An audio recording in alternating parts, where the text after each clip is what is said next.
Hi, good afternoon. Um, Welcome to the second last of our series of seminars relevant to violence prevention. We have one more next week where we're going to focus on some formative research to inform efforts to change social norms as it relates to using guns to resolve conflicts. Pretty central to what we're interested in, what we need to do in Baltimore. We are, as you know, we've moved where we normally are our seminars so that we could webcast this seminar because this is really an incredible opportunity that we have to examine one of the most important issues that Baltimore is wrestling with and many cities around the country, which is the right way to police to both keep communities safe as well as build trusting relationships with the communities, the people who live in the communities that are being policed. There is literally no one on this planet who is better able to address the topic than our speaker today. And I'm so grateful to Professor Tracey Meares to join us today. I'm going to read a brief bio so you know Professor Meares' credentials and why I think that she is the perfect person to help us in Baltimore and more broadly think about this important topic that affects public safety. Tracey Meares is a Walton Hale Hamilton Professor of Law at Yale University. Before coming to Yale, she was the Max Pam Professor of Law and Director of the Center for Studies in Criminal Justice at the University of Chicago's Law School. At both of these law schools, Tracey was the first African-American woman to be granted tenure. Before going into academia, Professor Meares clerked for the Honorable Harlington Wood Jr. of the U.S. Court of Appeals, Second Circuit, and was an honors program trial attorney in the Antitrust Division at the U.S. Department of Justice. Professor Meares served on the Committee on Law and Justice at the National Research Council Standing Committee of the National Academy of Sciences from 2004 to 2011, and also served on two NRC committees, one reviewing police policy and practices, and another to review the National Institute of Justice. In November of 2010, she was named by Attorney General Eric Holder to sit on the Department of Justice newly created Science Advisory Board. In December of 2014, President Obama named her as a member of his task force on 21st century policing. She has written on crime prevention, community capacity building. Professor Meares promotes a civil society approach to law enforcement that builds upon the interactions between law, culture, social norms, and social organization. She's written widely on these topics, both within the academic world as well as the trade press. She's engaged in a number of action-oriented research projects in Chicago, Northern California, and several sites across the New York State, focused on violence reduction through legitimacy enhancing strategies. Together with Professor Tom Tyler, who we had here 2 years ago, she directs the Justice Collaboratory at the Yale Law School, which plays a central role along with John Jay College and the Center for Policing Equity at UCLA in new federal initiative to build trust and confidence in the criminal justice system. It's all yours, Professor Meares. Thank you again so much for coming to Baltimore. Thank you, Daniel.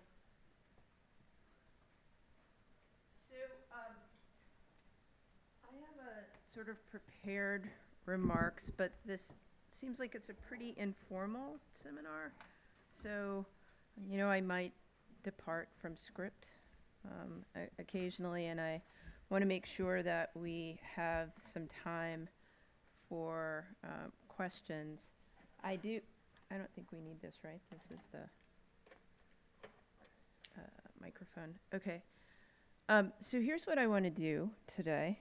I want to offer you a way of thinking about the criminal justice system that, if it's not a blueprint, it's a sort of mission statement for its reform. Actually, increasingly, I've come to the conclusion that reforming the criminal justice system is not really the right phrase. We really need to talk about transformation. I hope by the end of the 20 or 30 minutes or so that I have to speak, and then we'll talk about questions, that I will have justified why I think transformation is the right way to think about it. So I'll begin with a place that Daniel just mentioned, which is I had the honor of serving on President Obama's task force on 21st century policing with 10 other people who are actually dear friends of mine now. And we ranged from police chiefs to student activists to civil rights lawyers to union representatives. And as you may know, the task force was created in the wake of the deaths of Michael Brown in Ferguson, Missouri, and Eric Garner in New York City. Both young men died at the hands of the police. And the president was really concerned, especially about the unrest that followed these incidents. And he stated, and I think it's worth quoting what he said, specifically, this is what he said: when any part of the American family does not feel like it's being treated fairly, that's a problem for all of us. It's not just a problem for some. It's not just a problem for a particular community or demographic. It means we're not as strong as a country as we can be. And when applied to the criminal justice system, it means we're not as effective in fighting crime as we could be. So our task force was charged very specifically with how to foster strong collaborative relationships between police and the communities that they serve, and to make very specific recommendations to the president on how policing practices could promote, as he put it, effective crime reduction while building public trust. So that was the frame. So to me, and you'll see why I say this shortly, I think that should be flipped, actually. That instead of talking about effective crime reduction first, although I understand why the president said it that way, we should be talking primarily about building trust, because everything else follows from that. And I'll explain why. So how do we build trust? You might think that public trust is directly related to the public's evaluation of police effectiveness. And in fact, I think the president's phrasing suggests that's the case, right? So in that world, the more effective police are at engaging in tasks related to crime reduction, then one would think that the public's evaluations of trust, confidence, so on and so forth in police would also go up. Now, as I said, you might think that the public's trust is directly related to public evaluations of police effectiveness, but it turns out research shows quite clearly that that's not the case. And you might find that extremely surprising in a world in which there's so much discussion of police effectiveness in the tasks of crime reduction in media and policy circles. And I think it's worth pointing out that the idea that police effectiveness at crime reduction, that should even matter with respect to evaluation of police along any dimension, is actually of relatively recent vintage. So for decades, many, including police, actually, believed that law enforcement had little impact on crime rates. And, so the idea that police do have this impact is recent. And the quote I love to point to in that respect is one offered by my old friend David Bailey from his 1994 book, Police for the Future. So let me quote him here. This is what he said: "Police do not prevent crime. That is one of the best kept secrets of modern life.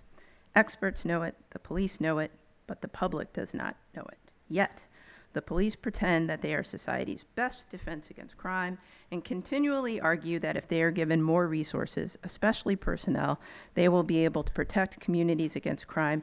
This is a myth." Now, that was in the mid-90s. I'm old enough to remember that time, when people talked about it that way. And the reality is today, nobody believes that, right? So David puts this quote in a book at the point in time in which researchers, especially economists actually, were engaged in this endeavor of explaining the ways in which policing activities could contribute to crime reduction. And now we feel pretty comfortable with the idea that police should play some role, and the public expects police to do that. Police executives are expected to do that and expect themselves and hold themselves accountable to this idea that they should be doing something to reduce crime. Policing scholars devote themselves careers to finding causal connections between various police practices and crime statistics, typically by relying on a theoretical model that assumes that offenders are rational actors who are persuaded to desist from criminal behavior when the prospect of formal punishment outweighs the benefits of that behavior. There are other things. I mean, I don't think David Weisberg, who's also very prominent in this world, necessarily believes that, but you get where I'm going with this. Now, while police have seemingly become better and better over time at reducing and addressing crime, and we expect that to be the case, surveys indicating the levels of public support for and confidence in police have remained flat over the same period of time when crime has fallen precipitously. Okay? So let me state that in a different way. We all know, despite what Donald Trump and everybody else is saying about recent upticks in crime and so on and so forth in certain cities, Baltimore, unfortunately, is one, that crime has, over the last 30 years, violent crime in particular, has fallen precipitously. We all know that. That's a fact. It is also a fact that policing agencies have played some role in that crime reduction. That's a fact. We don't have to, figure out exactly what role it is. We know that they are not totally responsible for it, and we know that they are not responsible for it. That's enough for my purposes here in this room. Okay? Now, if we thought that the public's confidence in police was related to, in some significant way, that role in the vast decline in crime, we should not expect the numbers I just mentioned to be flat. Should we? Right. No, we shouldn't expect to see that. So, if police effectiveness doesn't drive public trust, what does? Another answer might be police commitment to lawfulness. So, why might that be the case? Well, commitment to the rule of law, especially constitutional constraints that shape engagements between the public and the police, one might expect would support public trust. And of course, police compliance with the law is a critical component of a legitimate state. That's pretty obvious. So, how would we show that? Well, what we would need to see then would be some kind of change in the level of police commitments to lawfulness over time. That's difficult to assess, certainly nationally. We would also want to see a change in the levels of public trust, which I've already said haven't changed. But there's another problem with this relationship, the relationship between public assessments of lawfulness and public conclusions of trust. And that is that my own research with Tom Tyler and Jacob Gardner, and this is actually a piece that just came out in the Journal of Criminal Law and Criminology, if you want to take a look at it. It's called Lawful or Fair: How Cops and Lay People View Good Policing. Our work shows that how the public understands lawfulness is very, very different from how police and other, I would call, legally trained actors think about lawfulness. So what we show is that the ways in which the public defines lawfulness, or the ways in which the public comes to conclusions about sanctioning officers for their failure to abide by dictates of lawfulness, just does not happen through the same lens of legality that police and other legal actors use. So just to summarize it, rather than using the rules of constitutional law that lawyers are familiar with and that police are actually trained under, lay people actually assess legality by assessing the extent to which police behavior is legitimate. So, what does that mean? I've already said that I'm trying to figure out what the public needs to get to in order to have trust in legal authorities. I've said that police effectiveness at crime reduction does not matter. Research shows this pretty clearly. Even if lawfulness does matter, the lawfulness that the public uses is not the same kind of lawfulness that lawyers and police officers use. The public uses something else. So what is that? A pretty robust body of social science evidence from around the world shows that people are much more likely to voluntarily obey the law when they believe that authorities have the right to tell them what to do. Now, it turns out that people are motivated to comply with the law more by the belief that the authorities with whom they are dealing are legitimate than they are by fear of punishment. So going back, right, if you think that people are much more, this is the economoid way of thinking about the world, that the way to get people to comply is to threaten them with punishments and then see if they comply. I'm not saying that deterrence theory doesn't work. I'm just saying that it is not nearly as effective as this other thing that I'm trying to explain, which is legitimacy theory, the social psychology of legitimacy. All right, and it also turns out that these ideas about legitimacy are relevant to a broader set of considerations beyond compliance. So my colleague Tom Tyler, who I guess spoke here a couple of years ago, and Jonathan Jackson have a great new paper, came out in 2012, so I highly recommend that. And it shows that legitimacy motivates, in addition to compliance, cooperation, and engagement with legal authorities too. So here's what you want to know then. What predicts people's attributions of legitimacy? Because we really care about that, right? We know that when people come to conclusions that legal authorities and the laws themselves are legitimate, they are more likely to voluntarily comply with them. You don't need to threaten people with punishment in order to get them to comply. We also know when people have perceptions of legitimacy of authorities, regimes, policies, so on and so forth, they are not only more likely to comply with them, they are more likely to engage with the authorities that are promulgating them and cooperate with them. So,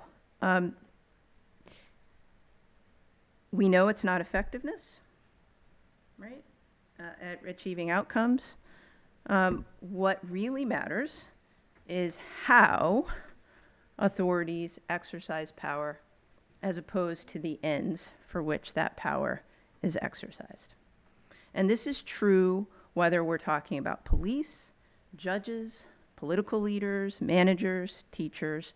The findings are really consistent, whether we're talking about domains of business, education, or law, or whether we're talking about the United States or all most of the other Western democracies that we've done this research in. There's special findings in some places like Eastern Europe, Africa, India, which we can talk about in the question and answer if you are curious about that. So in this literature that I'm talking about, the social psychological literature, judgments about fairness depend on a model that has 4 dimensions. Okay? The first element is participation. Sometimes we call it voice. People report much higher levels of satisfaction in encounters with authorities or managers or teachers or whatever. I'm going to just use police officers for purposes of our discussion here. They report higher levels of satisfaction when they have an opportunity to explain their situation and perspective on it, or have an opportunity to participate with that legal authority in the promulgation of policies, and so on. And what's really important about this participation and voice factor is that it matters even when people know that their participation and voice makes no difference to the outcome. I know that seems hard to understand, but the research on that is absolutely crystal clear. And I can explain why that counterintuitive result might be true after I get through all four factors. So that's the first factor. Second, people care a great deal about the fairness of decision making by authorities. And by that I mean they're looking to indicia of decision maker neutrality, objectivity, factuality, transparency. So the example that we use, did I say consistency? Consistency is really important. So the example that we often use is in an interaction with a particular police officer. I hate using those examples because it makes it seem like what I'm talking about is transactional, and this is not transactional. This is not like a strategy you learn for dealing with somebody. This is, as I said, this is a blueprint for a change in a mission statement. So it's not just about how you deal with a person. This is going to affect everything, not just dealing with the person, but your organization, your policies, top down, all the way down, all the way down, and all the way up. But anyway, example. You're dealing with a police officer. The police officer stops you for whatever, let's say a traffic thing. And if you're doing decision-making fairness, then you would say why you stopped the person, your evidence of why that stop is complies with whatever policy decision, so on and so forth. That's what we mean by fair decision-making. Third, people care a great deal about how they are treated by legal authorities. People want to be treated with dignity, respect, and politeness. Now, again, obvious, but note here that often when you hear people start talking about these ideas that I'm mentioning, they'll focus on that. They'll focus on factor 3 and say, oh, so basically all we need to do is be nice to people, and we don't need to do anything else differently. Wrong. Remember, I said these attributions of legitimacy depend on a model that has 4 factors. That actually means that all 4 factors have to be there. And so if you're polite to people without decision-making fairness and without participation and voice and without the 4th factor that I'm about to mention, actually, you're not doing it at all.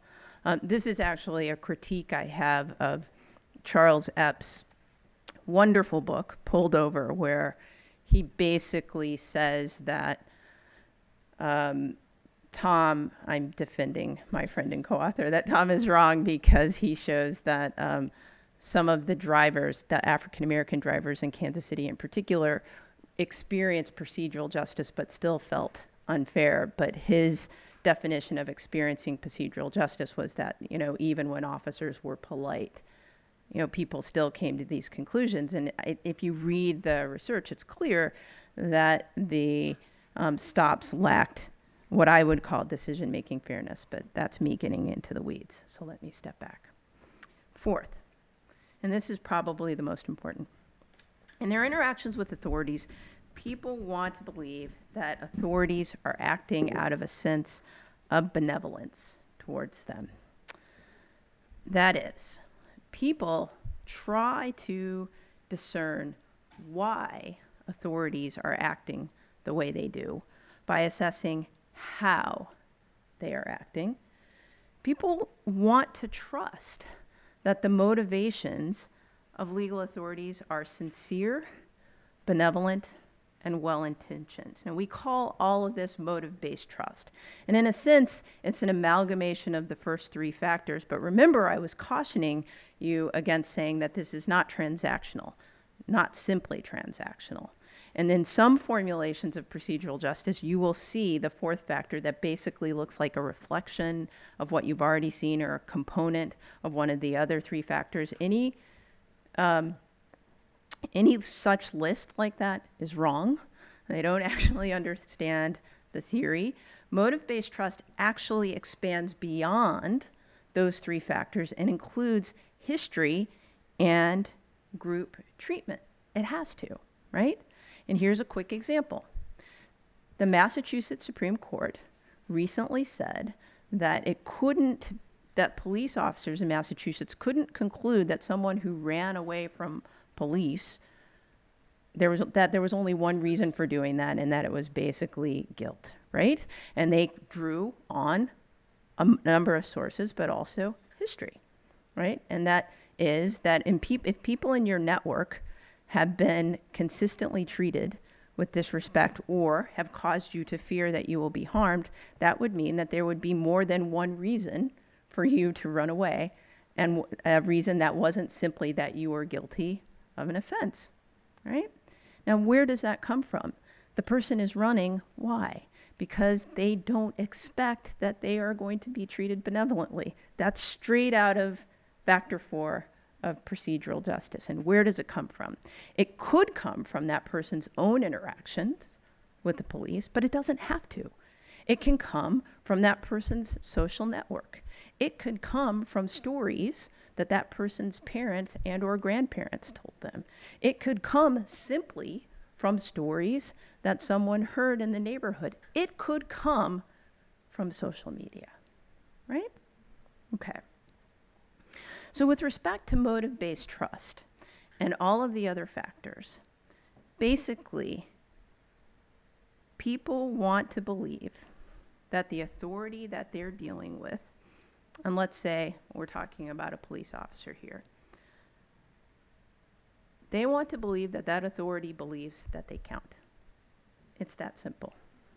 When I'm dealing with a cop, I want to believe that that police officer believes that I count. And I'm going to make that assessment by evaluating how the officer treats me primarily, but also how that officer treats people that I deal with and care about. Now, this dynamic is inherently relational. It's not instrumental. So I don't care about this because I'm trying to calculate whether I'm going to get a ticket or not. That's not what this is about, right? The social psychology of this is, and this gets back to why does voice count even when I know it's not going to make a difference in the outcome? It counts because, as Alan Lind and Tom Tyler show in their wonderful 1988 book on the topic, people make these investments and they care about these 4 factors that I just talked about because it gives you lots of information about your identity. We're all looking for information about our identity at all times. I'm trying to figure out whether you value me individually, but I'm also trying to figure out whether you value people in my group. Let's say my group is law professors and people make lawyer jokes that are negative. I'm going to conclude, whoa, maybe people don't like law professors, except for law professors really aren't lawyers, or at least that's a story that I will tell myself, so then I feel better about myself. Like that, those are the kinds of calculations that you make. And it turns out, not surprisingly, that state authorities are particularly salient information conveyors about people's individual status and the status of their group. Okay? And this, once I say it, you're like, yeah, this is obvious, okay? So it's the theory. It's very straightforward. One does not need to be a rocket scientist to figure this out. Here's where you need to be a rocket scientist. How do you get there, right? So the President's Task Force, we made a number of recommendations, and I'm just going to highlight a few of them, but I encourage you, if you haven't, to read this report. This is our report that we put together in 57 days, no matter what the President said. He goes around saying 90 days, and that was not true. It was a lot of work. So there are a large number of really important concrete recommendations there. And it's going to take a lot of us working hard to get there. And I think, there are some cities that have particular challenges to face, and this is probably one of them. I'm going to just identify a few, and then I'll stop and we can have some questions. So first, the task force recommended that law enforcement agencies embrace what we called a guardian mindset in order to build public trust and legitimacy. Now, that recommendation actually encapsulates the thinking of another task force member, former Sheriff Sue Rare from Washington State, and she's written this piece that officers must shift from a warrior mindset to a guardian mindset in order to promote these ideas of procedural justice. Look, there are a lot of people who don't like the term guardian. I was just in New York with the commissioner of training there, Tracey. She's in charge of all the training of NYPD. She doesn't like guardian. She thinks that the term should be service mindset. She says, you know, police officers are public servants. And so in some sense, she's saying, well, guardian doesn't go far enough. I'm sure we can all come up with our preferred term. What's obvious is that warrior is wrong. I think we can all agree on that, right? And so what does this entail? It entails engaging in a cultural shift, actually, that has both internal and external aspects. And this is the point at which I say, you know, when I talk about all these ideas, many folks, especially in, I'll just say the community, again, complicated term, but I'm using that to distinguish from policing agencies, will say, obviously, this is the way we ought to be treated.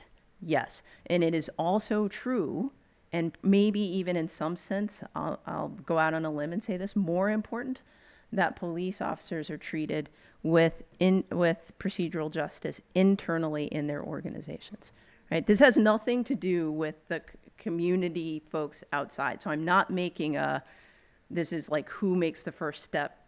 I'm not even talking about that. I am talking squarely to within policing organizations. You cannot expect the officers going outside of the organization to treat people that they're dealing with on the street and elsewhere with procedural justice that will lead to legitimacy if those officers within their organization are not being treated with procedural justice inside the organization. It is a losing proposition, beginning to end. We have to be clear about that. It also means inside the organization that lots of other changes need to take place. Here are some of them. Policing agencies need more women. They just do. They need more educated officers. They just do. However you get there. I am not saying that we should only hire officers with college degrees. I am saying that hiring more officers with college degrees would probably be a good idea, and having really good programs where people have opportunities to attain education on the job as they do in all sorts of contexts, that would be good here too. You need all kinds of changes in training, the kinds of stuff that you guys are familiar with, de-escalation, CIT, so on and so forth. And in order to get this done, and I'm talking about policing more broadly, not Baltimore, force consolidation, I think, is ultimately necessary. You can't get this done, get the kind of training that you need done when you have 18,000 different policing agencies across the country. You can't get it done. Like, we need to recognize the reality of the ways in which our organization of these agencies impacts lots of things, not just culture, but the ways in which we train, the ways in which people are supervised, so on and so forth.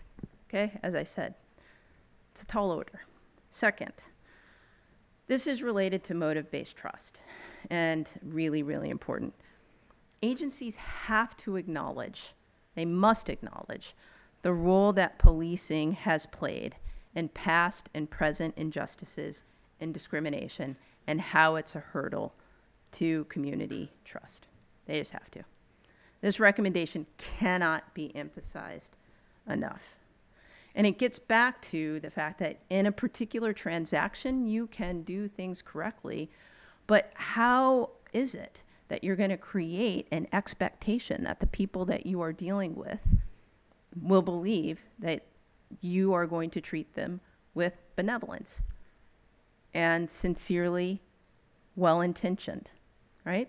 They're not going to believe it if you pretend as policing leaders that a bunch of things that are really bad in the past haven't happened. This is basic, and it can't be that, you know, the answer is, well, it didn't happen while I was there, or I didn't do it, or, right? Because you wear a uniform and a badge, and that's the continuity. You are the legal authority. And the legal authority, of course, is the entity in which actually the person that you want to engage with you, it's the legal authority who's needs to convey the good intentions and the benevolence. So let me tell you a story, and some of you may have heard it. Do you know the story of Kevin Murphy in Montgomery, Alabama? Has anyone heard this story? He's a police chief. Anybody? Because I don't want to be boring if you all know the story. Okay. So Kevin Murphy in Montgomery, Alabama, was a police chief, and he was born a year after John Lewis and the freedom fighters traveled to Montgomery, were brutally and viciously beaten by a white mob, and then firebombed in a church in Montgomery that is literally today across the street from the police headquarters. So it wasn't then, but it is today. And I know you're nodding because we were just there, right, on Civil Rights Tour. So they're doing this stuff. The mob is firebombing the church. The police are nowhere to be found when this is happening. So one spring day in 2013, Chief Murphy is part of a delegation who is in welcoming John Lewis back to Alabama, all right? And unbeknownst to anyone, the police chief of Montgomery, and when I read this story, I hadn't even been to Montgomery. So let me just go off script for a second. I took my family on a civil rights tour of the South this past summer. My mother, who is 70-ish years old, and who was born in Selma, and my 3 children, who are 17, 12, and 10. And we started in Atlanta, went to Tuskegee, Selma, Montgomery, and then Birmingham. And Montgomery is like a monument almost to all sorts of things with the Confederacy. Like there's a White House of the Confederacy, and there's like all of these monuments all over Montgomery to the Civil War. This is not true of Birmingham, but it is true of Montgomery, okay? So this is the police chief there. And he says to Representative Lewis, and I'm quoting, "I want to apologize. We failed to protect you and the other freedom riders in 1961. That was after he was born, right? I mean, this was before he was born, I'm saying, the chief. In 1961, the Montgomery police were not very good to you, but today we're a better department. And I want to apologize for what we did. We did not uphold the values of this department. We did not uphold the values of the Constitution." And then at the end of the apology, the chief took off his badge. He gave it to John Lewis and said, "Because you and the people you were with upheld the values of this job better than our department did at that time, I want you to have this." And this was no plan. Nobody knew what was going to happen. It was an incredibly moving experience for everyone. Now, it's obviously a really amazing act of reconciliation, but, you can't then say, okay, police chiefs all around the world, everybody do this. That's not going to work. So this is what I mean about the hard work. What kinds of things can we do? Can we imagine? What activities can we engage in to produce the kind of reconciliation that act clearly symbolized in Montgomery? I'm not sure about all the answers to that, but what I am sure about is that proceeding as if the past never happened is not an option, clearly. Third, and this is my last point, it's imperative that policing agencies recognize that crime reduction is not self-justifying. Let me say that again. It is imperative that policing agencies recognize that crime reduction is not self-justifying. So police effectiveness at crime reduction is not its own warrant for any kind of aggressive police tactic that agencies come up with. And I hope by now the reason for that is clear, right? We know that police actions taken for the purpose of making communities safer, especially aggressive police action, can have the counterproductive result of destroying the very reservoir of trust on which communities and the policing agencies depend for proper functioning of the system. That was sort of the basis of where we started here. Another problem, of course, is that the idea that there's some sort of cost-benefit analysis, that is, we can engage in some of these things knowing that it's counterproductive because, the overall benefit basically outweighs its ends, I think is problematic because the premise is that aggressive policing is necessary to achieve crime reduction. And that's just false. I hope I've just explained why it's false. We know that promotion of public trust actually is associated with compliance. We know this to be true. This means, actually, that policing agencies can achieve the goal of enhancing public safety while at the same time pursuing this mandate of increasing public trust through a greater commitment to procedural justice, right? So here's where we end. I think the prescription is pretty straightforward. I've explained it. I think it's intuitive. I see lots of nods. Everybody gets it. But I think taking the medicine is not very straightforward. And one way I like to explain this, and I'll be dating myself again with this example, is the old treatment for rabies, right? So who remembers when the treatment for rabies was like 20 injections in your stomach, right? See, you can see there's an age thing here happening. And now it's not that. Now I think it's like 5 shots in your arm or something, but whatever. And when I was a kid, if you had rabies, you had to get these shots in your stomach, and it was really painful, and the shots seemed to last forever. I actually think that the path here is something like that. It's a relatively narrow prescription, and I don't mean narrow as in inconsequential. I mean, it's narrow in the sense that it's pretty clear. It's kind of well articulated. It's I can explain what to do in a page. But the prescription itself is difficult for many to endure. Why? Because change is painful for organizations. So painful, right? There's resistance. There's path dependency. There's this sense of righteousness, right? And it's also true that with respect to the communities that have been most affected by this, it's difficult for them too, right? There's resistance. They've long distrusted the police, so why should they just welcome some new change? Path dependency is strong, right? And there's a sense of righteousness for reasons that make sense.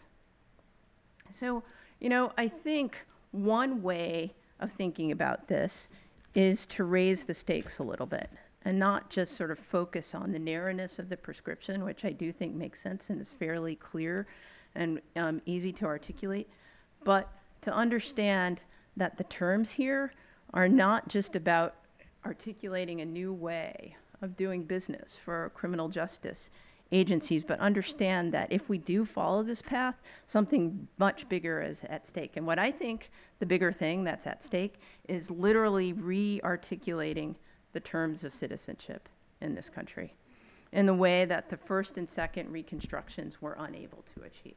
All right? So the first reconstruction, as you all know, is about ending slavery, and we have a legal regime for doing that. The 13th, the 14th, and 15th Amendments, and then we had Reconstruction, and then it failed. And we tried again. We did, right? Many people call the Civil Rights Movement and its resultant Civil Rights Act and the Voting Rights Act a second Reconstruction. And what those acts were trying to do was to articulate a new sort of curriculum, a formal curriculum of citizenship. We failed. And I think your situation here, probably more poignantly than almost any other place, demonstrates the terms of that failure. So we're going to try again. And hopefully, this time, we will get it right. Right? That's my hope. That's why I get up every day and take trains to Baltimore and elsewhere and do this work. So let's get to it and figure out how to do it together. Thanks.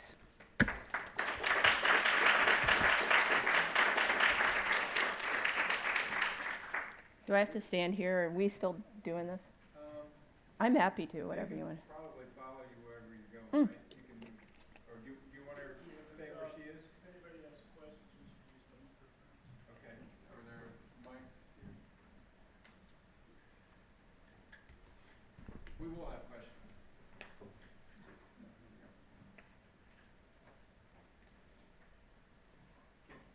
Can I start since I convinced you to come here? Is it fine? So, first, thank you for a very thoughtful presentation and all that you're doing to move us forward generally in the path. When you make this argument of legitimacy, compliance, and so on, I suspect that it's easy for a lot of people to get it and nod their head and go along with that when they think of a pretty broad base of citizens. The police, of course, deal not only with that broad spectrum of citizens, they also encounter very violent antisocial individuals, right? And it may be that it is harder to apply these same principles to compliance, law compliance. Yep. But I know actually the very first time we met, this is probably about 8 or 9 years ago in Chicago, and you were working on a focused deterrence project and incorporating some of these same concepts. Right. And I think, at least in my mind, you took what is one of the most effective gun violence reduction strategies and added this new dimension to Yep. it. Can you talk a little bit about that? Sure. The project that Daniel is referring to is a project that Andrew Papachristos and Jeff Fagan and I worked on in Chicago. Oh, do I need that? No. I'll get back up here. Worked on in Chicago. It was funded by Project Safe Neighborhoods money, and the idea was to use a version of these forums that David Kennedy had pioneered with respect to group-based violence, but alter it with respect to particular individuals. So one distinction between what we were doing and the Kennedy work is that ours was not group-based. It was people were selected into these forums on the basis of their history, their criminal history. Either they were violent offenders or someone with a gun crime in their history. And we spoke to them about the prospect of federal consequences, should they have a gun. But we did it in a very particular way. So if you thought, for example, that the communication of information about the consequences was the primary motivator of the change in behavior, then you would say it kind of doesn't matter what the structure of the room would be, doesn't matter particularly how you said it. I mean, you shouldn't be a jerk because that's just not how our mothers raised us, right? But, the setting wouldn't necessarily be important. The architecture of the room and where you did it wouldn't necessarily be important. But I was very committed to these ideas of procedural justice and legitimacy. So we did things like never have any of these meetings in a law enforcement location or even a church. We used locations of civic importance such as park buildings or libraries. We made sure that when the information was conveyed to the groups of people that it wasn't a room like this, like with a podium and people in an audience. Instead, we made sure that everybody was sitting in what we called an urban league style table, that everybody was sitting on the same plane. That was really important to me. They didn't want any kind of physical hierarchy in the room at all. What else did we do? The Kennedy model requires a that you start out with law enforcement and I'm making it a kind of a summary because I'm assuming you guys know about the Kennedy model. It seems like you do. But so you start with law enforcement, talk about the consequences. We had our transition moment was a former offender who had changed his life. It was always his. And basically the message was, I changed my life. You can do this too. It's hard, but it's possible. And then the third component was people talking about social service. But the main message was not so much the consequences, but was more a message of agency. This is your choice. It's all about your choice. You are an autonomous person. These choices are up to you. Always, again, to emphasize dignity and respect of the individual. So long story short, we have a few evaluations of this. One, a piece that appeared in the Journal of Empirical Legal Studies called Attention Felons. There's a reason why the title is that way. It has to do with a billboard in Indiana. It has nothing to do with what was actually said. We're trying to actually contrast our model with the Attention Felons billboard. We show a very substantial decrease in aggregate crime rates. We have another piece. The lead author on that is Danny Wallace. I can't remember the journal that one's in, but anyway. Criminology and public policy? No, that's a different one. The criminology and public policy is why criminals obey the law, so I'm going to get to that one. But the Danny Wallace is the one that shows that there are individual level changes, desistance from crime in addition to the aggregate crime drops that we show in the first piece. And then the third piece we show, which is relevant to Daniel's other question about, well, what about this group of people? You know, are they different? Do they have different commitments, people who are involved in really violent crime? And we show actually that their perceptions of procedural justice and the like mirror that of quote unquote ordinary citizens, the kind of work that Tom Tyler does in all of his other surveys. They're really indistinguishable from them, which would suggest, although not dispositive, right, that they're not fundamentally different. Therefore, the idea that you have to treat this group of people differently in order to expect different results, I don't think is correct. Now, you know, the idea that in a particular instance, because of what you're dealing with, you know, in a violent encounter, nothing about this is about, you know, you ignore what's happening in the instant encounter. Somebody, if you're a police officer and somebody is fighting you or something, I mean, like really fighting you, not like you say, I was in fear for my life and they haven't done anything. I'm talking about real. I'm not talking about that. But what I am talking about is the idea that you that it's a mistake to expect groups of people because of assumptions you make about their predilection to engage in violence and treat them differently. That's wrong. And there is lots and lots of research that shows not only that their commitments are the same, number one, but two, that when you do treat them in ways that assume that they are different, you actually, you know, you undermine the trust and then you make it more difficult. So.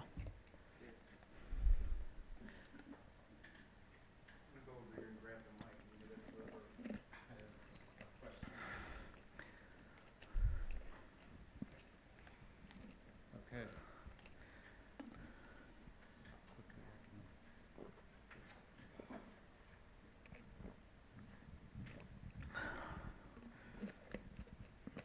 Thank you so much for your presentation. I guess one question that I have is, are there individuals, facilitators who are being trained specifically to maybe help implement some of the recommendations from the task force? Yeah, so I'd point you in two, maybe three directions. First, we have, we meaning the task force. If you go to the COPS website, there's an implementation guide. It looks almost exactly like this. It's like fancy blue cover, except it says implementation guide on the bottom, and shows the different things that people are doing across the country to implement the 59 recommendations that we spelled out in the report. And the Department of Justice, Office of Justice Programs, and the COPS office in particular are in charge of not only getting those ideas out, but providing some TA to help people do that. So that's one. Second, the project that Daniel mentioned that I'm involved in, this is another Department of Justice, Office of Justice Programs initiative, the National Initiative for Building Trust and Justice in Neighborhoods. It's got some ridiculously long name. You know, just go to trustandjustice.org. We've got 6 pilot cities across the country. They are Stockton, California, Gary, Indiana, Minneapolis, Minnesota, Pittsburgh, Pennsylvania, Birmingham. I feel like I'm mixing one. Oh, Texas. Fort Worth. I was thinking, and it's not Dallas, it's not Houston. Fort Worth, Texas, where we are implementing different training related to procedural justice and implicit bias, and some ideas of reconciliation. And then the Urban Institute is doing an evaluation of that. There are a bunch of cities that didn't get chosen for that. And whenever someone calls me and says, well, we want to do the training, for example, I send them to the Office of Justice Programs, and there's a woman, Catherine Darkschmidt, who tries to, you know, get resources. So that was like 2.5 ways of doing it. I also think, you know, my sense is that the COPS office, is it the collaborative reform? That's which is different from, okay, so there's civil rights does consent decrees. OJP does a thing that's called the Diagnostic Center, and then the COPS office has collaborative reform. The new collaborative reform efforts that the COPS office is doing pretty much implements a lot of these things. They have, I don't want to call it a cookie cutter, but they have like a menu of things that if you sign up for collaborative reform, you have to do, which includes many of these ideas. COPS is community-oriented policing. Oh, right. I just assumed everybody knew that. Sorry. Shiny bucks. Thank you very much for your presentation. You talked about the shift in the belief that police have an impact on crime rates, Mm-hmm. and that was a recent phenomenon. Can you? Well, recent and, you know, maybe not in your life, but. Well, I was going to ask, when did that shift occur? In the And 90s. What might have motivated that shift in thinking? Well, I mean, I think what motivated it is that crime was really, really high. I mean, you know, so the one thing I often say to my students when I teach a course called Guns in the United States, where we use a lot of Daniel's work. And, you know, invariably we talk about policing, but we also talk about problems of violence. And I think one of the difficulties for younger people today, and I'm not schooling you, I'm just, you know, just pointing out facts, is that it's really hard for people who didn't live through the 90s to appreciate what it was like when crime was so high. I mean, it was crazy. It was really, really crazy. Now, I'm not trying to justify the reactions, the policy reactions that people had, but, you know, it was a thing. And you can look back on it and read about it, and you see the numbers, and you kind of think, yeah, but if you weren't there, it's hard to appreciate what it was like. So I think people were trying really hard to think, you know, like, what can we do? And of course, there are lots of things that they could have done that weren't just criminal justice solutions. And I think Elizabeth Hinton has a really great book on that. And a lot of people are writing about, you know, the paths not taken that were actually offered up to people, you know, as possibilities. But, you know, it is also clear that I think some kind of criminal justice response to a problem like that made sense, you know, just not only criminal justice and the kind of criminal justice strategies that we engaged in. So that was one reason. And another reason was just, I think, a coincidence of advances in science, and that was that there were some breakthroughs in statistical analysis that actually allowed scholars to demonstrate, it has to do with issues of endogeneity, basically, that is always really hard to tell exactly what role police are contributing when obviously they're going to go to the places that have the worst problems. So, how do you solve that statistical problem? And there were some pretty innovative analyses figuring out the correct instruments. I mean, if you know statistics, you know what I'm talking about. If you don't, it's kind of neither here nor there. But so people figured out the proper instruments to use to solve the endogeneity problem, and they were actually better able to demonstrate the contribution that police were making at a time in which, we were trying to come up with solutions to this problem. And, so I think there was kind of a confluence of a bunch of things. Does that make sense? Yeah.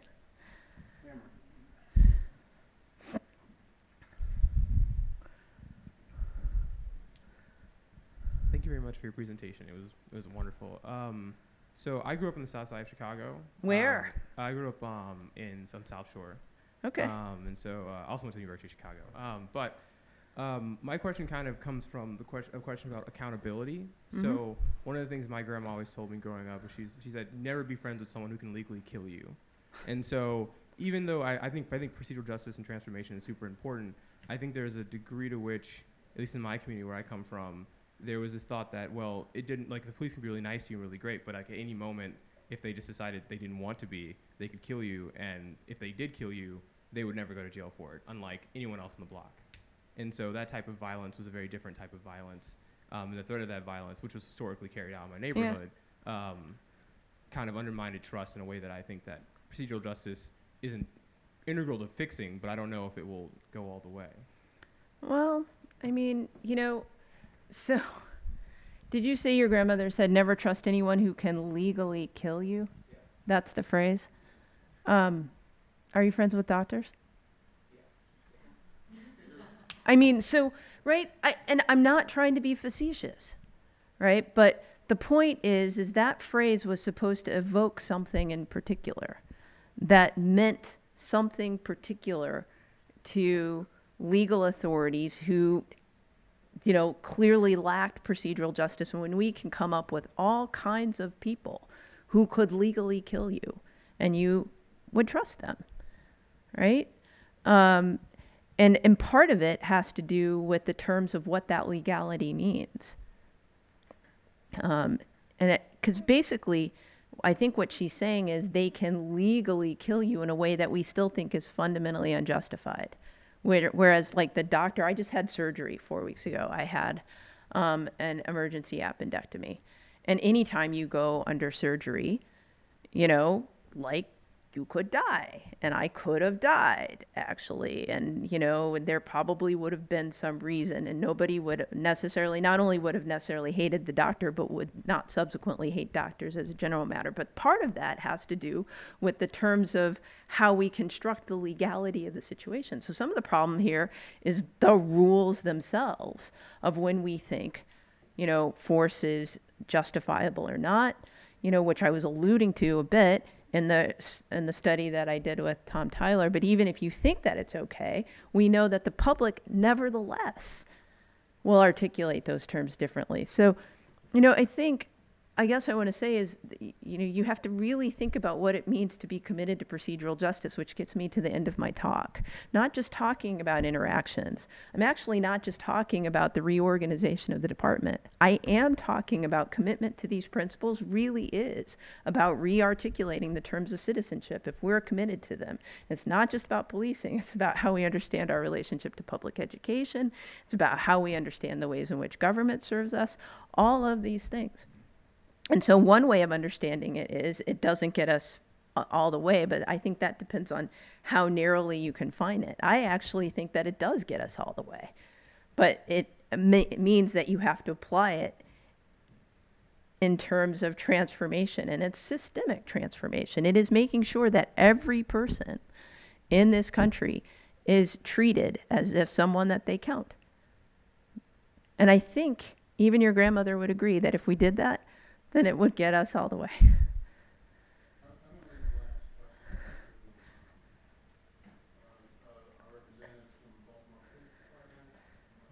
Sure. Good afternoon. During the research for the 21st Century Policing Committee that you were on, as well as other research, was there any concern with or discussion with a pendulum shift too far to one side, and then any negative results of that? I talked about when you were talking about the 90s and the crime, and as a result of for example, Washington, D.C., I think they were averaging 600 homicides a year. New York was averaging somewhere like 2,000 homicides a year. Chicago is 1,000. Yeah, I mean, just a crazy amount. So as a result of that, you had the Omnibus Crimes Bill. You had all those things that now people look back and go, that was crazy. Right. Is there any thought of so that was a shift far to the right, the pendulum shift to the right. Was there any discussion of, is there going to be too far of a pendulum shift to the left that ends up just the complete converse of where we are now of, as a result of taking this too far, too much of the guardianship? Yeah, I don't know what mindset? that means. I don't know how you can have too much of a commitment of treating people as citizens. Either you do or you don't. You know, I don't mean it necessarily just in the just the treatment part. I really mean along the lines of like I read the 21st Century Policing and things such as I understand the de-escalation. I understand the need for the CIT. I've been involved with that for years. But I think sometimes when I read about the de-escalation, I'm not certain if is there too much emphasis on so far to one side that it has a negative impact. Yeah, well, at risk of thinking that we're talking past each other, I've tried to emphasize in my talk today that if you understand the principles of legitimacy, it's a framework, right, from which many other policies, structures, organizational reformation, and so on flows. And so I do think that there are policies that might be carried out in the name of being committed to those principles that are not always correct, that may not work, but that's different from the extent to which you're committed to the principle or not. So that's what I mean when I say either you are committed to treating someone like a citizen or you don't, or you're not. And there are sort of details about how you carry that out that can sometimes be complicated, especially when you're in an agency that's in the midst of transition, and especially when you are leading an agency where people actually don't understand the new commitments of this mission, right? And so, you know, when I hear too far, I bristle, because usually what that means, I'm not saying it's coming from you, but usually what that means is someone saying, well, I'm actually really committed to the idea that the job of the police officer first and foremost is crime reduction at all costs. And so the too far is, I feel like if I don't do these other things that I used to do, then I can't do that job adequately, rather than being open to, yes, of course, we all want to be free from private predation, right? That is a way of thinking about public safety. But we also want public security. And that security entails being secure from government overreach. And what I tried to articulate today is a theory that allows us to achieve both public safety in terms of reduction of incidents of private predation from each other, and also reduces government overreach that makes really key components of our communities not feel secure from the state. And we can do both of them. And then there is going to be a lot of work about, you know, particular policies and so on that are really important to do. I'm less about that. That's not the kind of work really that I engage in, although I think it's incredibly important. I think it's kind of like the difference between thinking that the ultimate mission of a public school is making sure that people are really good at math, right? That's a goal of a public school. But the ultimate goal of public education is to ensure that we're all fully informed citizens so that we can carry out self-governance in service of a democracy. That's what I'm talking about. That's a good note to end on. We are out of time. I want to thank Professor Meares for coming to Baltimore and really addressing really a central issue that we are wrestling with now, and also just thank you for your leadership on this. Thank you for having me.